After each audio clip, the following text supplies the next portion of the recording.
Assalamualaikum warahmatullahi wabarakatuh.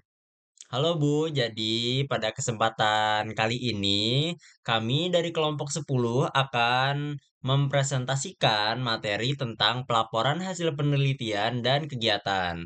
Sebelumnya, perkenalkan nama saya Restu Faiz Khairullah Prayoga, NPM saya 2517052061. Dan teman saya.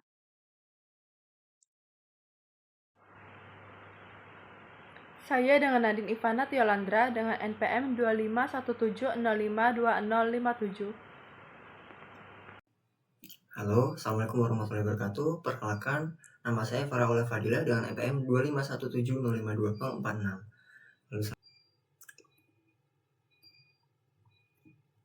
Halo semuanya. Jadi, terima kasih untuk pada moderator. Nah, jadi di sini saya akan menyampaikan materi yang pertama kita, yaitu laporan penelitian. Nah, laporan penelitian itu adalah dokumen yang menguraikan proses, data, dan temuan penyelidikan sistematis, berfungsi sebagai sumber informasi yang objektif dan akurat. Nah, melansir dari Form Plus, laporan penelitian adalah dokumen yang dibuat dengan baik untuk menguraikan proses, data, dan temuan penyelidikan sistematis tentang sebuah penelitian. Nah, laporan penelitian adalah tahap akhir dari sebuah proses penelitian dan dibuat dalam bentuk dokumen yang dapat diakses dan dibaca secara luas. Nah, selanjutnya kita akan membahas tentang tujuan serta manfaat dari laporan penelitian. Nah, tujuannya adalah menyampaikan hasil penelitian kepada pembaca serta komunitas akademik, lalu menjadi bukti ilmiah untuk pengembangan ilmu pengetahuan, dan yang terakhir, memberikan dasar rekomendasi atau kebijakan terhadap pihak yang terkait. Nah, lalu yang kedua adalah manfaatnya. Yang pertama adalah penyampaian informasi. Nah, hasil dari laporan penelitian ini dapat diakses luas oleh masyarakat umum. Lalu yang selanjutnya adalah mempermudah komunikasi. Yang ketiga, media pengaplikasian ilmu. Nah, teori-teori yang dalam laporan penelitian dapat diterapkan untuk menjawab pertanyaan penelitian. Lalu, yang terakhir adalah sarana untuk mengetahui masalah dan solusi. Nah, selanjutnya kita akan membahas tentang struktur laporan penelitian. Yang pertama adalah judul. Judul di sini harus singkat, informatif, serta mencerminkan ruang lingkup studi. Lalu selanjutnya adalah abstrak. Nah, abstrak ini berisi ringkasan tujuan, metodologi, hasil, serta kesimpulan. Nah, di dalam abstrak ini yang pertama kita akan berisi pendahuluan. Nah, isi dari pendahuluan itu adalah latar belakang, alasan penelitian, serta rumusan masalahnya. Lalu yang selanjutnya adalah tinjauan pustaka. Tinjauan pustaka sendiri berisi teori-teori dan penelitian yang relevan dengan yang telah kita lakukan. Nah, selanjutnya adalah metode penelitian. Metode penelitian ini berisi cara penelitian dilakukan, serta teknik pengumpulan datanya. Lalu selanjutnya adalah hasil. Hasil ini berisi temuan faktual, bisa berupa tabel atau grafik. Lalu berikutnya adalah pembahasan. Nah, pembahasan sendiri ini berisi interpretasi hasil, signifikansi, keterkaitan dengan penelitian lain. Lalu kita akan membahas tentang kesimpulan. Kesimpulan ini sendiri berisi tentang ringkasan penelitian kita. Lalu menjawab masalah serta memberikan saran penelitian lanjutan. Lalu berikutnya adalah daftar pustaka. Nah, daftar pustaka sendiri adalah semua sumber yang dikutip dalam laporan yang telah kita lakukan. Penelitian yang telah kita lakukan gitu. Nah, yang terakhir adalah lampiran. Lampiran ini sendiri berisi data mentah, perhitungan, dan dokumen pendukung. Lalu berikutnya kita akan membahas tentang laporan kegiatan. Laporan kegiatan ini berisi tentang teks yang berisi pemberitahuan terlaksananya sebuah kegiatan, baik itu usaha, pekerjaan, maupun aktivitas dari kegiatan tersebut.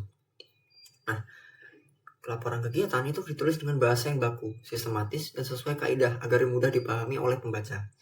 Lalu selanjutnya adalah berfungsi sebagai dokumentasi dan evaluasi kegiatan. Nah, fungsi dan peran pentingnya yaitu adalah sebagai bukti pertanggungjawaban kegiatan, bahan evaluasi untuk kegiatan berikutnya, dan dilengkapi oleh bukti kegiatan, bisa berupa foto, nota, struk, atau tabel anggaran, dan lain-lain. Lalu peran pentingnya yaitu sebagai dokumentasi resmi, evaluasi kegiatan, pertanggungjawaban kegiatan, serta transparansi dari kegiatan yang telah kita lakukan. Nah, berikutnya kita akan membahas tentang ciri-ciri, struktur, serta jenis-jenis dari laporan kegiatan. Yang pertama adalah ciri-ciri. Yang pertama, terdapat pendahulu, terdiri dari pendahuluan, isi, serta penutup. Bahasa yang digunakan harus jelas dan tidak menimbulkan persepsi yang berbeda.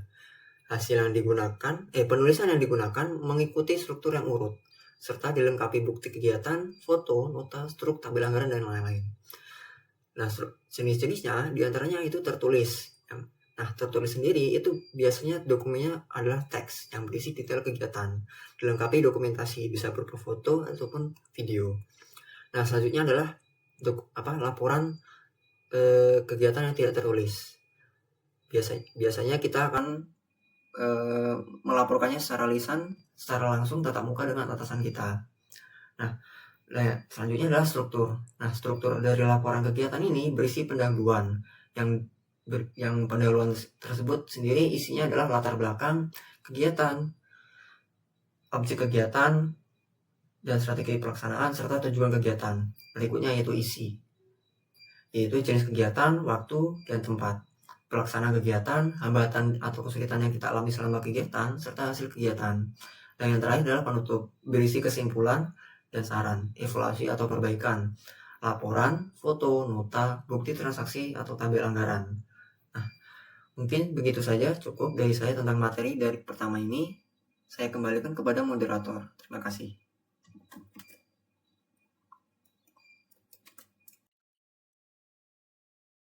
Selanjutnya di sini saya akan menjelaskan teknik penyajian data dan temuan. Sebelumnya karena waktu yang diberikan sangat singkat, jadi saya di sini hanya akan menyebutkannya saja. Nah, teknik penyajian data adalah cara menyusun, menampilkan, dan menjelaskan data hasil penelitian agar mudah dipahami. Sedangkan temuan adalah hasil analisis dari data yang menunjukkan fakta, pola, hubungan, atau kecenderungan tertentu. Next, tujuan dan prinsip penyajian data dan temuan. Nah, tujuan yang pertama yaitu mempermudah pembaca memahami hasil penelitian, menunjukkan data secara objektif, mendukung pembahasan dalam makalah, dan yang terakhir adalah menjadi dasar penarikan kesimpulan. Nah, prinsip penyajian data ada beberapa yaitu jelas, sistematis, relevan, akurat, efektif, dan yang terakhir yaitu menarik. Next, di sini penyajian data memiliki beberapa bentuk. Yang pertama yaitu naratif, tabel, grafik, dan yang terakhir yaitu diagram atau bagan. Nah, langkah penyajian data dan temuan yang pertama yaitu mengumpulkan data, memilih data yang relevan, mengelompokkan data, menentukan bentuk penyajian, ya keempat menafsirkan data, dan yang terakhir yaitu menyusun temuan. Nah, data dibagi menjadi dua yaitu data kuantitatif dan kualitatif. Nah, perlu diingat pemilihan bentuk penyajian harus disesuaikan dengan jenis data dan tujuan pembahasan agar informasi lebih mudah dipahami. Next, di sini cara menyajikan temuan yang pertama yaitu berdasarkan rumusan masalah, berdasarkan tema atau kategori, berdasarkan perbandingan, dan yang terakhir yaitu berdasarkan hubungan sebab akibat. Next, perbedaan data, data dan temuan, dan juga teknik analisis sederhananya. Nah, data adalah fakta mentah hasil penelitian, sedangkan temuan adalah hasil analisis atau penafsiran dari data tersebut. Contohnya di sini yaitu data 18 dari 25 siswa memperoleh nilai di atas nilai 80. Temuannya atau kesimpulannya yaitu sebagian besar siswa memiliki tingkat pemahaman yang baik.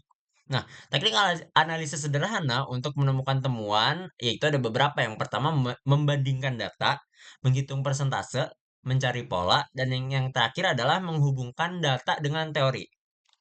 Next, kriteria penyajian data yang baik dan kesalahan yang sering terjadi. Nah, kriteria yang baik yang pertama yaitu runtut dan sistematis, relevan dengan topik, mudah dipahami, sesuai fakta, dilengkapi dengan penjelasan dan menunjukkan hasil analisis. Nah, kesalahan yang sering terjadi yang pertama yaitu menampilkan terlalu banyak data, tidak memberi penjelasan, mencampurkan data dengan opini, penyajian data tidak sistematis, bentuk penyajian tidak sesuai dengan jenis data. Nah, contoh penerapan penyajian data dan temuan adalah berikut. Bentar, itu nanti di-cut. Contoh penerapan penyajian data dan temuan. Oke, sini studi kasusnya penelitian tentang pengaruh media pembelajaran digital terhadap minat belajar siswa. Nah, data menunjukkan bahwa 25 siswa menjadi responden, 18 siswa tertarik menggunakan media digital, 15 siswa biasa saja, 2 siswa kurang tertarik. Nah, jadi temuan dari data tersebut yaitu mayoritas siswa tertarik belajar menggunakan media digital karena dia anggap lebih menarik dan mudah digunakan. Hal ini menunjukkan bahwa media digital dapat meningkatkan minat belajar siswa. Oke, selanjutnya akan dijelaskan oleh teman saya. Nah, selanjutnya saya akan membahas mengenai penggunaan bahasa dan format baku. Nah, yang pertama, saya akan membahas terlebih dahulu mengenai definisi dan kaidah bahasa Indonesia yang baik dan benar. Nah, pada bagian pertama ini kita akan membahas mengenai landasan dasar penggunaan bahasa dalam pelaporan. Kata baku itu apa sih? Kata baku ini didefinisikan sebagai kata yang pengucapan dan penulisannya sesuai dengan kaidah yang ditetapkan dalam Kamus Besar Bahasa Indonesia ataupun KBBI. Sementara itu, bahasa baku merupakan bahasa yang tersusun secara sistematis dan benar, yang berfungsi sebagai acuan utama dalam menilai penggunaan bahasa sekaligus sebagai alat komunikasi resmi dalam masyarakat. Nah, penerapan kaidah bahasa sangat krusial agar komunikasi tertulis seperti laporan atau proposal menjadi lebih jelas, sistematis, dan mudah dipahami. Dalam praktiknya, kita merujuk pada 3 pedoman utama. Yang pertama ada KBBI sebagai acuan kosakata, selanjutnya ada tata bahasa baku bahasa Indonesia sebagai acuan struktur, dan terakhir ada pedoman pembentukan istilah sebagai digunakan untuk penggunaan istilah teknis yang tepat.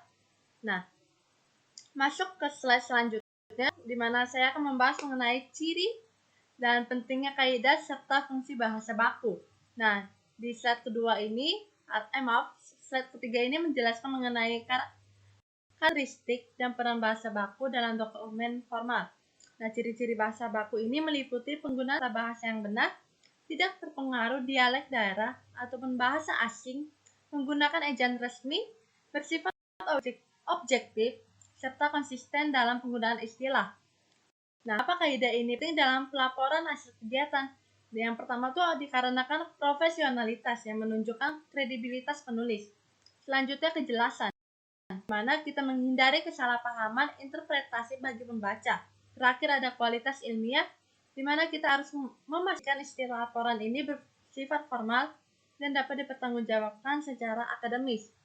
Nah, selain itu, bahasa baku ini memiliki 4 fungsi utama bagi bangsa kita, yaitu sebagai pemersatu keberagaman, memberi kekhasan membedakan dengan bangsa lain, membawa kewibawaan bagi penggunanya, serta sebagai tolak ukur ataupun acuan bagi masyarakat dalam berbahasa yang benar.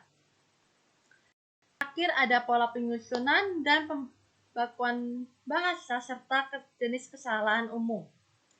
Nah, pada bagian terakhir ini kita berfokus pada aspek teknis penyusunan laporan agar memenuhi standar pembakuan bahasa, di mana penulisan yang baik ini harus menggunakan paragraf yang padu dan struktur kalimat yang logis, agar ide-ide dapat tersusun secara sistematis, di mana kita ini wajib mengikuti aturan PUEBI ataupun pedoman umum dan bahasa, guna menghindari penggunaan kata tidak baku serta menghindari pengulangan kata yang tidak perlu ataupun pleonasme, agar kalimat ini menjadi lebih efektif.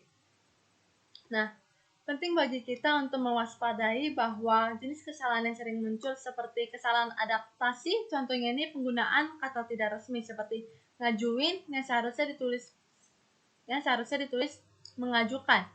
Selanjutnya ada analogi salah, di mana penggunaan tingkatan perbandingan lebihan seperti tercanggih sekali banget. Nah, itu merupakan pemborosan kata. Selanjutnya ada hiperkorek, membenarkan kata yang sudah benar menjadi salah, di mana seperti penulis pihak menggunakan F. Nah, padahal yang baku itu adalah pihak menggunakan P. Yang terakhir ada kontaminasi ataupun rancau. Nah, penggabungan dua struktur yang tumpang tindih, misalnya ini demi untuk, di mana seharusnya cukup gunakan salah satu saja demi ataupun untuk. Nah, dengan memahami pola ini, laporan hasil penelitian yang kita buat akan menjadi dokumen yang lebih berkualitas dan memenuhi standar akademik.